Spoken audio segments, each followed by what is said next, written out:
What's up, fight fans? It is Monday, October 16th, 2017, and this is the Monday Morning Analyst. Thank you so much for joining me. I am the host of this podcast. My name is Luke Thomas. This is MMAfighting.com's YouTube channel. Okay. 3 parts normally to the podcast where we look at the action that happened over the weekend in review. We take a look at something in particular with multimedia in the second segment, and then take a look at what's coming up ahead in the third. I'm going to do things a little bit differently this weekend because there was really no major event, no Bellator, no UFC.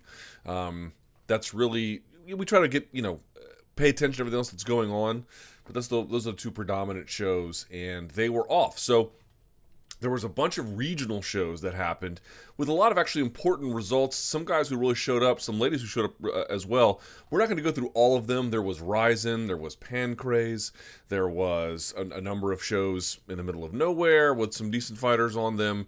There was LFA. There was a lot of different shows. I'm not going to go through the whole card as normal. Here's what I'm going to do a little bit different. How about the top 5 performers over the weekend? Now, there's no real official ranking in this one. They're not exactly ranked in order 5 to 1. Yours might be a little bit different. You might even have some people who performed well, and there was a lot of strong performances who didn't make this list. Not saying it's a definitive list, but it's the ones that stuck out to me. So, among all the shows over the weekend, here are the better performances I saw, the top 5, and then the number 1 we'll also take a look at with some multimedia in our second segment. Let's take a look at the big hitters, no pun intended, from the weekend. At number 5, we're going to go with Roberto Soldic, who is, I think, natively Bosnian, but basically Croatian, but basically lives and trains in Germany. And he had an amazing win at Cage Warriors 87 over the weekend. This was a win at 40 seconds in over Lewis Long. Lewis Long, the guy who had well, he has more fights, but also a lot more time in the sport. And first of all, if you look at Roberto Soldic, if you haven't seen him, this is a well-muscled individual. He is obviously a natural athlete. He is obviously very gifted, young, 22 years old, already 14 fights. The 2 losses that he has, as he mentioned in his post-fight speech, were both decisions that he claims he was robbed in territories where judging wasn't on the up and up. I don't know if that's true. I've not seen those fights. I can't comment on that, but I did see this one. By the way, you can watch this fight if you're a UFC Fight Pass subscriber. Unbelievable. 40 seconds in, the commentators did a great job. One of them who is, by the way, the same commentator for Polaris, now also on Fight Pass. He kept dipping to his right, I believe, dipping, and he was not chasing in any kind of inappropriate way Soldic, but he was definitely pressuring him, and was either offensively or defensively, he just kept leaning to his right. And as he moved into range, as Soldic had backed up and established it, he just crushed him, and he crushed him on the half beat, because when Long landed, and by the way, his nickname is Foot, when he landed boom, face first, no knees bent, no genuflection, no nothing. It just like a statue, bang, which referees will tell you is the worst way to go out versus that or somebody on their back. Not all the time, but predominantly. So an absolutely vicious KO, one-shot hitter-quitter. Kind of threw one after the bell for a second, but got off of him, and I wouldn't say that it was egregious actions after the bell, but man, I don't know how good this guy is. This was his Cage Warriors debut. A lot to learn, but Roberto Soldic, a fantastic 40 seconds in head kick, perfectly timed, vicious. By the way, that is on the Cage Warriors Twitter account if you actually want to see the KO itself. So, unbelievable job that they did. Let's move to number 4. At number 4, UFC veteran Nikita Krylov getting a fantastic win at Fight Nights 77, I believe. Excuse me, Fight Nights Global 77 main event over former Bellator light heavyweight champion Emmanuel Newton. Didn't take him long either. I don't know what kind of shape Emmanuel Newton is in. It was maybe he's training hard. It's hard to say exactly. I don't really know what kind of condition he's in. But what I can say is Krylov looks to have matured as a talent considerably. This guy was sort of the butt of the jokes when he was sending his photo to Sherdog before he was in the UFC, wearing the UFC gloves and the Al Capone getup. But he has absolutely improved. If you go and watch, it's a middle kick that Krylov lands after Newton switches stances, and then before the left foot, or I should say, yes, before the left foot? Yes, before the left foot, before the lead foot in this particular case, even hits the ground, he's coming with his jab and the kick crashes, then the punch crashes right behind that. Then I think he lands another punch behind that. Here's my point. When you go back and you watch it, Krylov is amazing at using his kicks for two things. One, they're really good. They're just sort of effortless in terms of his ability to just be accurate and land quickly and to throw quickly. But more than that, what really stands out to me about Krylov's kicks is that he creates offense from them. I mean, in and of themselves, you saw that one-hitter quitter that he had on Ed Herman. But if you go back and you watch that, he was doing the same thing. Lead leg hits, and as it lands, the same side fist or the opposite side fist follows right behind it. So the momentum is carried forward from how the body lands after the kick. The punch is then enhanced as a consequence. He does a lot of that. It enables him to close the distance, and from there he can fight in all different kinds of ranges. It's not like a guy who can only fight a kickboxing range. It's just amazing how much probing work that his kicks do, how much damaging work they do, and how they damage also just enough for him to then create offense with his hands a lot of times afterwards. He can throw knees in the clinch as well. But those kicks are real central to his game, real central for closing distance, real central for setting up big punches afterwards. And he closed the show super, super quickly. Dropped him and then I believe finished him off. Unbelievable job by Nikita Krylov. Now, what's he going to do? Who can he really beat on the outside? You know, I don't know. But he is still young. He still has a lot of ability, and this was a sensational win for him. You can watch this, by the way, on places all over the internet. So let's move to number 3. All right, at number 3 is going to be 40-year-old Hiroyuki Takaya. This was from Pancrase 290. Now, here's the deal. This wasn't last weekend. This was actually the weekend before, but I missed all of it. And there were some decent other performances this past weekend, but this one was so good that I didn't want to forget it. Hiroyuki Takaya, 40 years old, was on a 3-fight losing streak. You know, Dream veteran, Shuto veteran, Strikeforce veteran, WEC veteran, at least for a time. And, you know, look, he's obviously past his sell-by date, but he was taking on Hatsuhiyuki. Again, Shuto vet, UFC vet, a guy who's got a really good ground game, but has often had a lot of problems being kind of stiff in the stand-up. But here was kind of what was so funny about it. Hiroki, the Iron Broomstick, as he's noted and known as, was really doing very well early on. I mean, within the first 30 seconds, he was tagging Takaya with rear hand uppercuts. Takaya kept ducking down, and any kind of fake and feint, and he would just drive in with range on the rear hand uppercut. He cracked him 2-3 good times. He also had a solid jab he was pumping as well. And as Takaya was being battered and trying to cover up, he was going around the gloves and he was looking down the whole time. It was really, really strong performance for him very early. He catches Takaya with another vicious uppercut. I mean, these were great when you go back and watch them. Very, very strong. Takaya is getting battered, is backing up, but here was the fatal flaw. You see his opponent, Hiroki, take a big giant step into range with a jab, and then he misses with the cross. Now, that's not the end of the world because the jab actually does kind of land. The cross doesn't. And the cross doesn't because Takaya, as much as he was hurt and as much as he was on his heels, leaned off the center line while throwing a punch at the same time. Hiroki, who was doing great work, jumped into range too far, did land the jab, not super flush, but landed a little bit, missed completely with the cross, didn't move his head at all. So when he didn't move his head, when he stepped too far into range, when Takaya did move his head and threw the punch right behind it, it cracked Hiroki with his head straight in the air on the button. And from there, Hiroki was barely at all able to do anything. I think one more punch sat him down, and then one more punch on the ground flattened him completely. An amazing comeback win for a 40-year-old veteran, as I mentioned before. I think snapping a 3-fight losing streak, a great win over a very solid opponent. Hiroki, you know, I think this is 2 in a row for him that he has dropped. He has passed his sell-by date as well. Let's sort of be clear about that. At 29-11. Yeah, he's dropped 2 in a row, but nevertheless is a very, very talented competitor and no easy win. So great win for the 40-year-old Hiroyuki Takaya. At number 2, he was on Legacy Fighting Alliance 24, an amazing win by Curtis Millender. Now, Millender's a welterweight fighter who has he did really well on the regional scene, got called up to Bellator, had a bit of a not so great response, but he was kind of thrown to the wolves against Brennan Ward, against Fernando Gonzalez, and I believe as well against some other fighters. He did okay against some ones who didn't have some great names.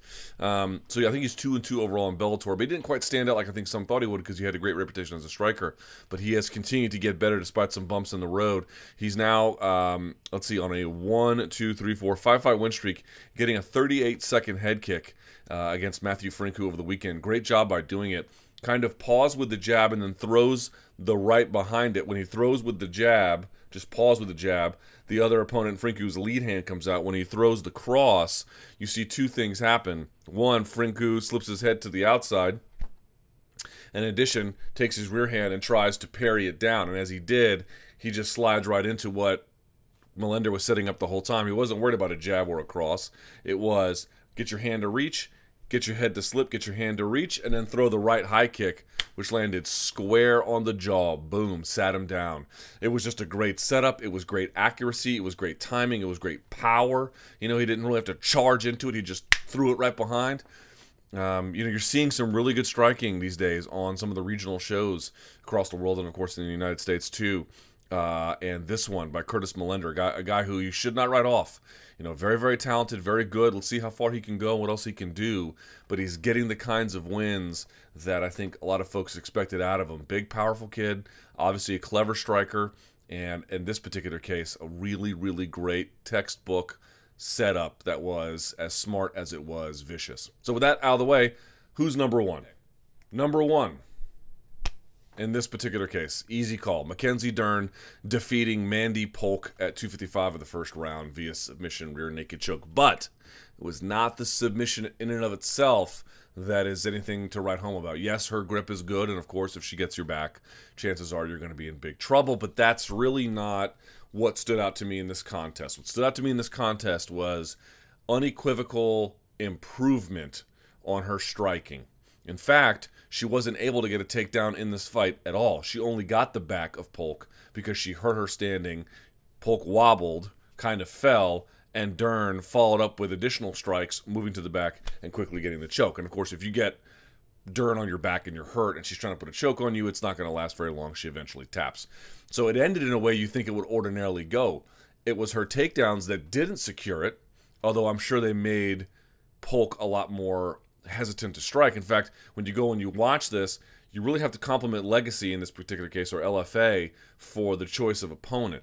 Dern is a developing talent with a potentially enormous upside. Potentially, of course, being the word. She has to progress in her abilities, and she needs to get the right kind of opponents at the right time. If you go and you look at the build of Mandy Polk, she looks like somebody who's probably got a significant strength in something like the deadlift, which is a different body part, but also, in terms of what I'm about to say, she also looks like she has a good military press, right? She is sort of like thick, stout, and she has wide shoulders, and she's very powerful, and she was able, in the clinch, to get underhooks, to turn Dern at will at certain points, to really stop any kind of takedown attempt. Good balance, good base, good core strength. She looks like she has put some time into the weight room. By contrast, and by the way, this was Dern's first fight at flyweight. You recall she made her her strawweight debut, then fought a catchweight of 118, then fought a catchweight of 120. She's now at 125, and Dern, you'll see, isn't nearly as well muscled as Polk, but has kind of what I would say more like isometric strength, good ability to hold, good ability to have muscular endurance, a little more limber, a little more loose, whereas you saw Polk kind of stiff, but that worked in some ways to Dern's disadvantage because she couldn't get the takedown. In some ways it worked to her advantage because she would threaten with the takedown, and it made her just a little bit more loose. She really could move a lot better, could play more with range. Polk was kind of stuck. That's the right kind of opponent. It is a challenge. It challenges you, in fact, in some ways, in the most obvious avenue you have to success. So in some ways it forced Dern to use the kind of striking she needs to develop, but at the same time didn't provide so much of a striking challenge that she couldn't rise to the occasion. And this is what I mean to say about some of the things that I saw. We're going to look at the video, not the video, we're going to look at some of the slides, but what I saw from Dern was some bad things that still need to be cleaned up, some new bad things she's added that definitely need to be addressed. But in saying that, it's inevitable that you're going to have some bad things that you just have to work on. It's going to be inevitable that you add some bad things that you have to work on. The key is, are there some areas to point to of progress? And I don't know how you can look at this and say otherwise. Is it a perfect performance? No. Is it the kind of performance you want to see from someone in jiu-jitsu as they take the next step toward evolving their striking? Yes, it is. Now, there are many more steps to go, no doubt about it. But to me, this is progress. I don't know how you can argue otherwise. A great win, a great showing by Dern.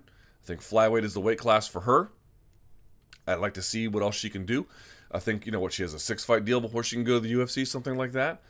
She should finish out some of those fights on the regional scene, for sure.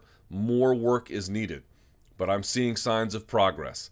Long way to go, but definitely rounding some corners. So with that, let's do this. Those are my top 5 performers. Congrats to all of them. They did a great job. Let's look at exactly what Dern did in the striking department that got my attention in a good way, got my attention in a bad way, although, again, understanding overall I'm going to give her a pretty high grade because we're grading a little bit on a curve as she's a developmental prospect. All right, let's look at the slides. Let's check out the striking evolution of Mackenzie Dern in this fight and see what we can learn about how she's actually progressing. So like I said, there was some good, there was some bad with Mackenzie Dern's true flyweight debut. We're going to look at a little bit of both. And sometimes there's good and bad in the same scenario. Sometimes part of it is good, sometimes part of it is bad. It's a little fluid, but there's a lot of moments that are, I think, really point to somebody who is making improvements, and you can just see that with the pocket commitment. The willingness to press forward with the strike, the willingness to make sure that the striking is doing enough of the work in the bout to affect change, that she isn't so reliant on the takedown. A lot of good stuff. All right.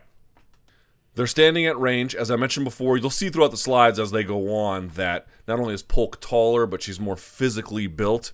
As I mentioned, in a kind of way that tells me she's probably got great strength in the gym, but I don't know that maybe there's a certain amount of tightness that comes with that, both because you're facing somebody who can take you down and also because of your certain musculature. But let's go through the slides here. So they're standing at range. Let's see what happens here. So they jab, and they kind of almost hit each other's hands at the same time. That's not really what stands out. What stands out is she comes back around. Watch the head placement of Dern here. She's going to pop forward to draw out a response. Look closely. All right, look closely. Boom, boom, boom. Now, you see that? She's going to come and draw the hands out of Polk. As she does that, she waits a split second and then comes in just like that, steps in nicely. A little bit far out, but because Polk was just sort of sitting duck for it, it's a great shot. So I just like how she faked, got a reaction, faked again, and as she did, as that reaction came out, she stepped around and landed a nice jab of her own. Right? Pretty smart recognition, and then to act on it, and then to have the timing to do it. This is good stuff here from Mackenzie Dern. So we go on. All right, she's getting pressured back. Let's see what happens here, right? Polk comes with a cross. Dern is backing up. And you'll notice she backs up not a huge amount, but look at her foot here. It's close to that black line a little bit. This I didn't like from her. You saw this a lot. You'll see this in just a second. Look how far away she is. She's shooting. She does a lot of shooting from the outside. Sometimes she'll try and close the distance with strikes. Sometimes she'll try and close the distance with several strikes, side to side.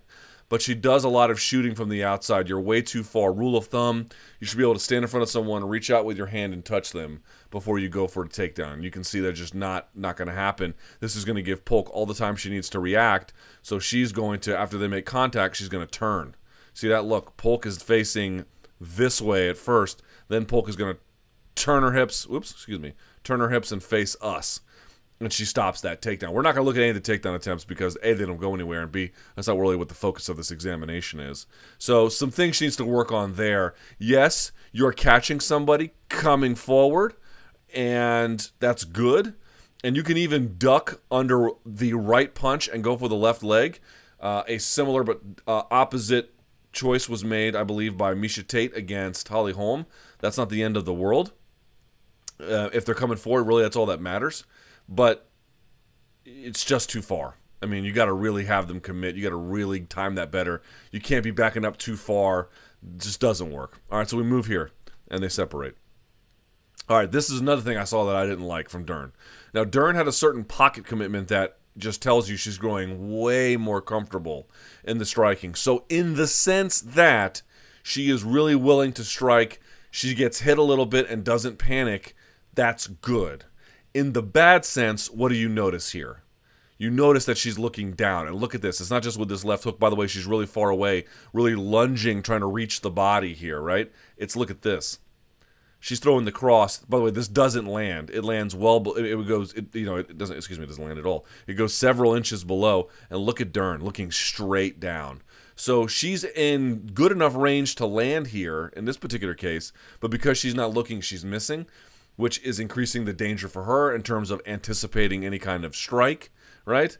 It's bad for her because it makes the fight go longer than it has to. If you had connected here, who knows if that would have been a show closer. A lot of, there's just a lot of different ways this can go bad for her, or could have gone a lot better for her, offensively and defensively. Looking down, it's a natural reaction you have. If you think about it, you really want to throw a baseball far, you're going to throw so hard that you might end up looking down, and plus, it's just hard to keep your eyes downfield, so to speak, like a quarterback when you're exchanging like this. But you got to learn and develop the instincts to do it. This needs some work. This needs some work. All right, this is another one thing she does, both good and bad at the same time. Here you're going to see Polk come forward. You're going to see Dern back off at a slight angle, which is good. Not backing up straight, backing off at a slight angle, staying away, maintaining distance. You'd like to see her circle back to the center a little bit, but, I'd rather someone not just back up straight, but then you'll see something that I don't like. So you'll see here comes Polk with a jab. Dern is going to escape at an angle, right? Look at the angle here. Just follow where she is in proximity to the letter F, right? It's not just straight back. It's straight back at an angle, which I kind of like.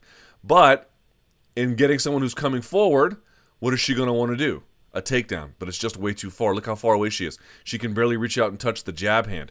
You got to be able to touch their chest or their shoulder.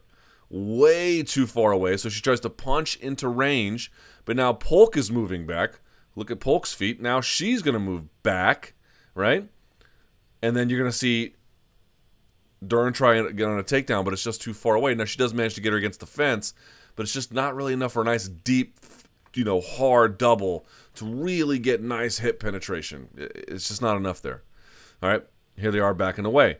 This is both good and bad from Dern. She's a little far outside for my purposes, but she's going to try and go to the body. Hard to see what she's throwing here, but she comes upstairs, and this is what I really like. She recognizes that Polk is a little stiff, so Polk is just kind of hanging in the pocket. She's not moving this time, so Dern presses the action. She sees this hand is low. You see her hands. She's just not really doing a lot of moving here, right? She's kind of just pivoting on this foot, so Dern comes over the top. And the clock, look, it's 2:52 here, 2:52 here. She comes over the top and cracks her really nicely, and I think even hits as she steps through another left. Now, you can see her foot placement's a little weird. She's kind of switching stances. I don't know if that's intentional or not. It's a little hard to tell. Switching stances at the end of a combination like this, a little more, carefully, is something Max Holloway does. Hard to know exactly what she's doing in that context, But, you're going to say, well, this is a little bit wild, it's a little bit undisciplined. Yes, that's true. But that she's willing to push the action, that she's willing to overwhelm a frozen opponent, that she recognizes she has a frozen opponent, and that she presses the action over the top around their hands, this is progress to me. This is progress. This is, incremental maybe. I think it's more than incremental in certain respects, but it's definitely a better look than what she's had previously. I think she switches stances again, it cracks her as they separate. Now, Polk, I think, comes forward here for just a second. Let's see how this goes. Okay, so we're going to get some good and some bad here from Dern as well, right? So here's what I mean. You're going to see her jab her way in, not exactly looking where she needs to be, a little far out. You could work on those things. She's going to step in with that right. She knows that overhand right is there. Her coaches, were calling for it. So she tries to hit it, thinks about maybe a takedown, steps through. I think she eats a little leather there, and neither lands very cleanly. But you see both of them standing kind of tall there. And here she throws the right and misses, and you can see she's looking down. I'm surprised this uppercut from Polk misses, which it does, but she had Dern dead to rights there. So I like how she's pushing forward. I like how she's kind of going after it, but just still leaving a lot of exposure there, a lot of things to work on, and then they're going to back up, all right? And she jabs, and by the way, Polk comes, and this is where she tries to go for these long-range takedowns. Look how far away she's jabbing. No one's buying this. And so when she goes to strike to the body, she's open here. Look how far she's lunging, and she's barely getting anything. You got to really work on that, the distance management there. But here she does some things I like a little bit better. So let's watch this, right? She's going to lower her level. Hand's going to come out, right? She's going to jab. This lands cleanly. I caught it at a moment where the jab punches and then slides off a little bit, but this does land quite cleanly. And she comes over the top a little bit later afterwards. This is another one that I like, right? So she's standing at range. Let me see if this is the one. Yes, this is it. Before this, they're standing at range, right? Before this, she single, double jabs over the top with the right.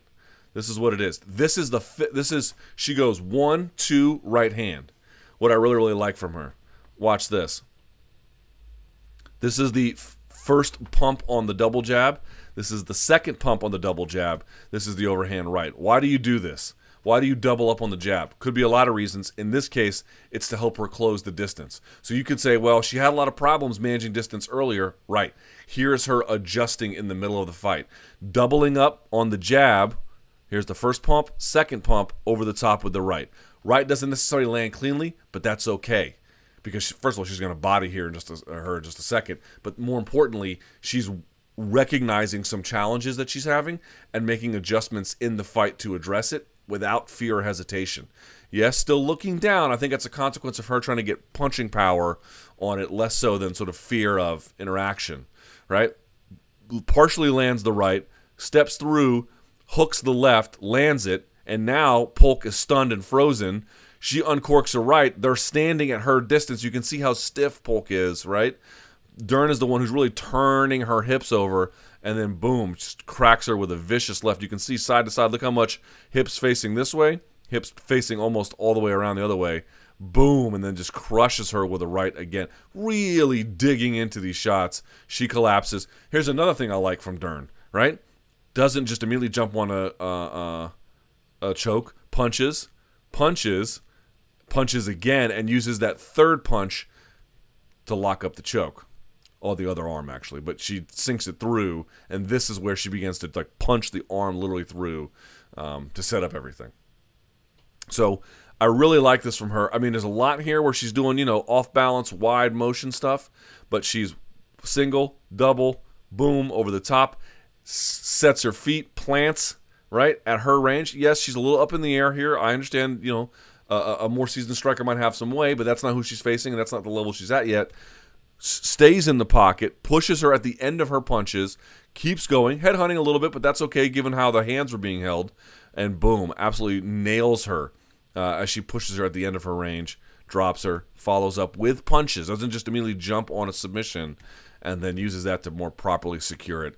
I think it's look, again, a lot to work on from Dern, a lot to like in terms of the overall comfortability, the ability to adapt in the middle of a fight, to recognize openings, and to not have fear committing to that process. And last but not least, we take a look at what's coming up in the week ahead. Two major events to note. On October 20th, is going to be Bellator 185, the Bellator debut of Gegard Mousasi as he takes on Alexander Shlemenko. This will be at the Mohegan Sun Arena in Uncasville, Connecticut. In your co-main, Neiman Gracie takes on Zach Bukia. I don't know how to pronounce this gentleman's name. At women's flyweight, Heather Hardy is back against Christina Williams. Anna Julaton, the hyped prospect, so to speak, is taking on Lisa Blaine. And then Ryan Quinn will face Marcus Sorin. Can't tell you much about the rest of the preliminary card. The following day, this will be from Gdansk, or just Dansk, however you want to pronounce it, Poland, at the Ergo Arena, Cogito Ergo Sum. In the main event, Donald Cerrone is going to take on Darren Till in a welterweight clash. Double K is back. Karolina Kowalkiewicz will take on Jody Esquibel, long time in the UFC, making for her UFC debut. Jan Blachowicz will take on Devin Clark. And then Oscar Piochota will take on Jonathan Wilson on your prelim card. Marcin Held on short notice, taking on Nasrat Hakparast. I'm sure that's how it's pronounced. Anthony Hamilton is back against Adam Wieczorek. Damian Stasiak will take on Brian Kelleher, Mr. Boom. Sam Alvey is back against Ramazan Emiv. Artem Lobov is on this card against Andre Fili. Warley Alves is looking for a last-minute opponent. Lena Landsberg takes on Aspen Ladd, and Felipe Aranches takes on Josh Emmett. If you have the desire, it'd be greatly appreciated if you would follow me on Instagram and Facebook. Luke Thomas News is the name for both of those. I appreciate you guys doing that. Give the video a like, subscribe to MMA Fighting. I'll be back next Monday with a breakdown of these two fight cards and a whole lot more. So, thank you guys so much for watching. I really appreciate it. And until next time, enjoy the fights.